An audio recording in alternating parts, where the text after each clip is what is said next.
class, this is Dr. McGonigal with another Research Methods 2 lecture for you. To provide an overview or recap of what we've done so far, we've talked about how to write two sections of your final paper, the introduction section and the method section. We have also reviewed statistics and discussed the types of analyses that you need to conduct for your paper. Today we're going to talk about how to write up and report your study results. And these go into the results section of your paper. Make sure that you've read the Dunn book, chapters 6 and 8, which also provide information on writing up your results and formatting tables for your paper. As a warning, do not model your paper after research articles that you find online. There are very specific APA guidelines for writing up sections like method, results, discussion, references, and you should follow those guidelines. And if you have any questions about it, let me know. There are websites that were posted in a previous module to help you understand APA style.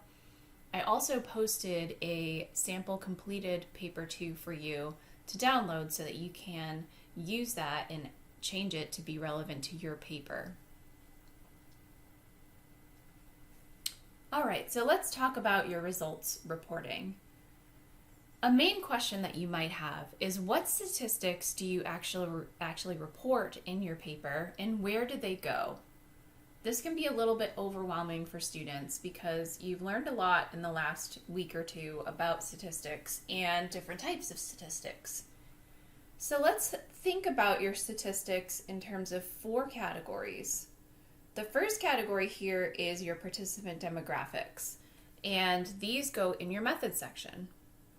This is describing who is in your sample, and this includes percentages and frequencies of the sample category, if you have categorical or nominal variables, and this also includes means and standard deviations of descriptive or demographics for your quantitative variables. The second statistic to report are variable descriptive statistics. So these are for your actual study variables. So if you're studying self-efficacy and GPA, these would be your variables that you need to provide descriptive statistics for. These go both in your results section, as I'll explain in just a moment, and also in a table that you'll be including as part of your paper. These need to be reported for all variables that you used in your hypotheses. So for most students, this will be 3 variables. And here in this, you want to include means and standard deviations for your quantitative variables, or frequencies if your variables are categorical. So you have first, number 1, your participant demographics, number 2, your study variable descriptive statistics. The third statistic to report are your coefficient alphas, and these go in your method section and in the table, again, that table that we'll talk about in just a moment, on the diagonal. So all variables with more than one item or more than one question included in the measure need a coefficient alpha reported. Number 4 are the results of your hypothesis testing. So this includes the inferential statistics that you've just learned about and you've learned how to conduct in SPSS. These go into your results section. Each hypothesis that you test will have its own set of results. So altogether, again, you have your participant demographics in your method, your study variable descriptive statistics in your results and your table, your coefficient alphas that go in your method section where you talk about your specific measures, and in your table along the diagonal, and you have the results of your hypothesis testing that go in your results. In terms of writing your results section, you want to start by reporting descriptive statistics for your study variables, like I just mentioned. This is an example of what you could write in terms of writing up your descriptive statistics. These are just made up numbers, and this is just meant to illustrate how you might write it out. Make sure that when you're writing your own descriptive statistics for your study variables, that you make it specific to your study variables. So the example says descriptive statistics are presented in Table 1. And note that reference to Table 1. So you have to have a reference to each table that's included in your paper per APA style. So this is where you would reference that Table 1. Relative to the scale midpoints, on scales ranging from 1 to 5, the level of management commitment to safety was generally high. And then we have the actual descriptive statistics here. Mean equals 3.77, standard deviation equals 0.92. Now, how did I know that it was relatively or generally high, that level of management commitment to safety? Well, the scale ranged from 1 to 5. So if I look at 3.77 and I think about it in that context, knowing that 5 is the highest and 1 is the lowest, it is a relatively high amount of management commitment to safety. I do the same for another variable. I say the level of teamwork was also relatively high. Mean equals 3.42, standard deviation equals 1.15. The reported number of participant injuries were quite low. Mean equals 0.72, standard deviation equals 0.28. So that is an example of how you might write up or report the descriptive statistics in your results section. Next, you want to present the results of your hypothesis testing in the order that you hypothesized your hypotheses. In this part, you should also provide a brief rationale for the statistical test that you used. So tell me why you used that particular test. For example, hypothesis 1 stated that X1 would report higher levels of Z than X2. So this is a hypothetical situation to just demonstrate how you might write this up. We tested this hypothesis using an independent samples t-test, and then I explain why. Due to the two-level categorical nature of the independent variable X and the continuous nature of the dependent variable Z. So remember how in previous videos we learned how to choose the correct statistical test to test different types of variables and different types of data. So this is where you would include that information about how you determined what the correct statistical test is.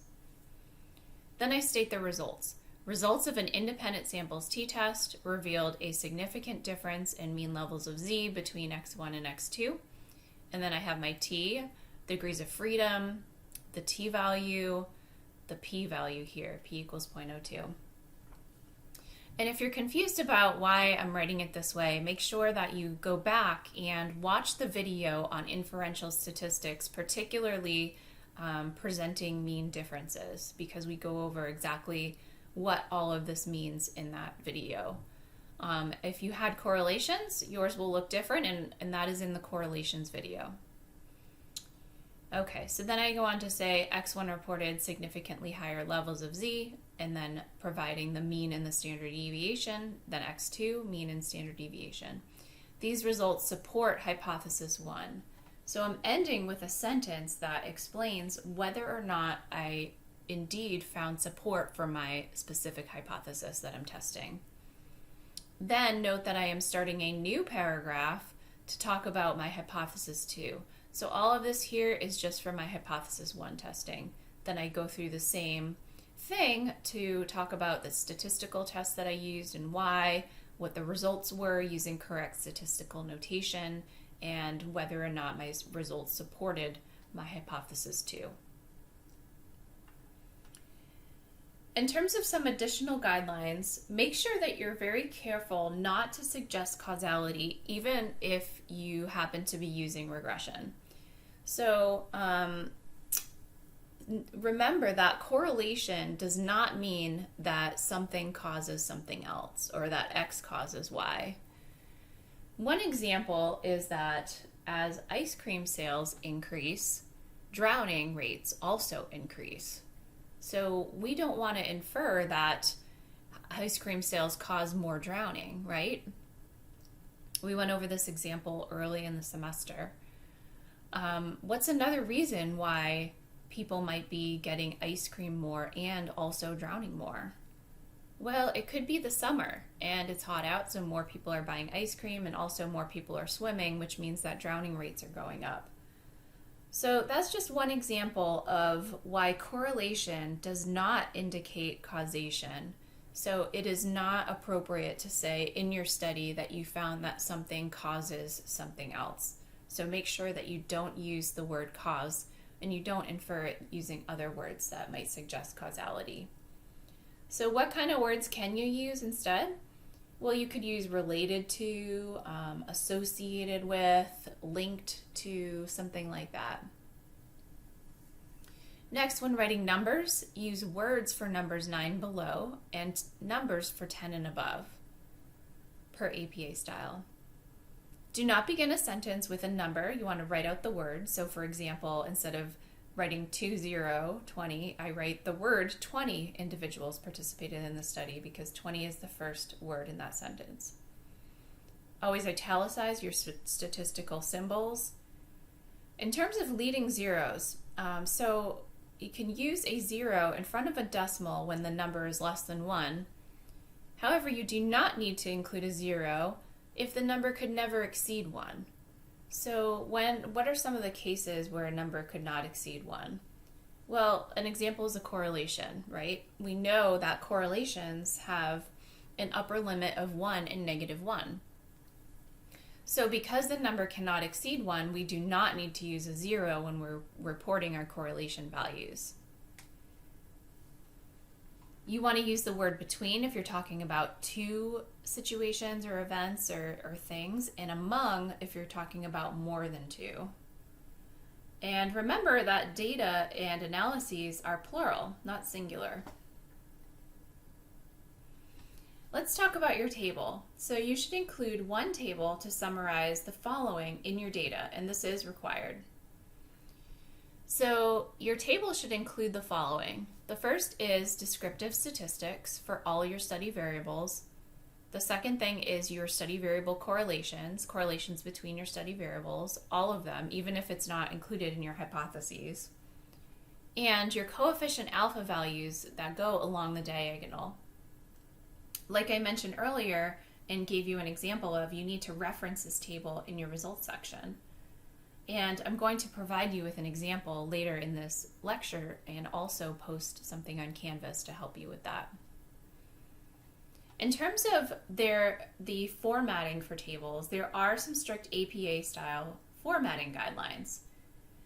So you can find these using some of the links that were posted in a previous module for APA style on Canvas.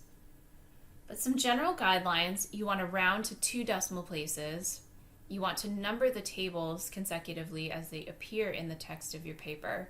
So if you had more than one table, then you would have table 1 would come first in the text of your paper, then table 2, then table 3. All tables must be referenced in the text. For example, as displayed in table 1, you can see that descriptive statistics were blah, blah, blah. Make sure that you're referencing those tables in the text. Each table needs a title that is clear and explanatory, and be careful to make sure you're formatting that title in terms of APA style. The tables go after your references section. So this is a common mistake. Sometimes students will put the table right after the text in their results section. That's not correct. In APA style, your tables go at the very end of your paper after your results section. And each table requires its own new separate page. So you do not put more than one table on the same page. Here's an example of a formatted table. So you can see here that I have typed out table 1, the name of my table, descriptive statistics, correlations, and coefficient alphas. I have 4 variables in this particular study. So, you'd obviously change these to be the names of your actual variables, but for the purposes of illustrating the table, I have variable 1, variable 2, variable 3, and variable 4. Then for each variable, I have mean and standard deviation, and so you would fill these in with the means and standard deviations associated with each of your variables. Then where you see here, this is a correlation matrix. So if this is confusing or unfamiliar to you, you should go back and rewatch the video on correlations. But each of these numbers represents a correlation between each variable and another variable. So this first one here would be variable 1 correlated with variable 1, but remember, because any variable correlated with itself is 1, we instead put the coefficient alphas along the diagonal in parentheses. So the coefficient alpha for variable 1 would go here, the coefficient alpha for variable 2 goes here, the coefficient alpha for variable 3 goes here, the coefficient alpha for variable 4 goes here. And each of these other numbers represents a correlation between each variable and the other variable. So this here is a correlation between variable 1 and variable 2. Here is a correlation between variable 1 and variable 3. Here's the correlation between variable 1 and variable 4. Some of your correlations may be positive, some may be negative, so making sure that you're denoting the negative correlations with the minus sign in front of them. And you also can see here that there are asterisks next to some of my correlations. This indicates the statistical significance of the correlation. So not all of them might be statistically significantly correlated with each other. If they're not, then they don't receive any asterisks. If they are correlated with each other and it is significant, then you put asterisks. How do you know if you have 1 or 2 asterisks? Well, that depends on the level of statistical significance. Let's look down here at the notes in my table. I have 1 asterisk that indicates the p is less than 0.05, 2 indicates p is less than 0.01, 3 indicates p is less than 0.001. These are common ways for people to indicate the level of statistical significance of their correlations. So if, for example, you don't have any correlations that have 3 asterisks, then you could actually delete this because you don't need to explain something that is not in your particular table. You can also see here in the notes that I have n equals x, so this would be your sample size. Make sure that you're including your sample size. And you can also see that I've written out that coefficient alphas are in parentheses along the diagonal. So anything that's in the notes is to just help explain what is in the table for readers so that readers can understand your table.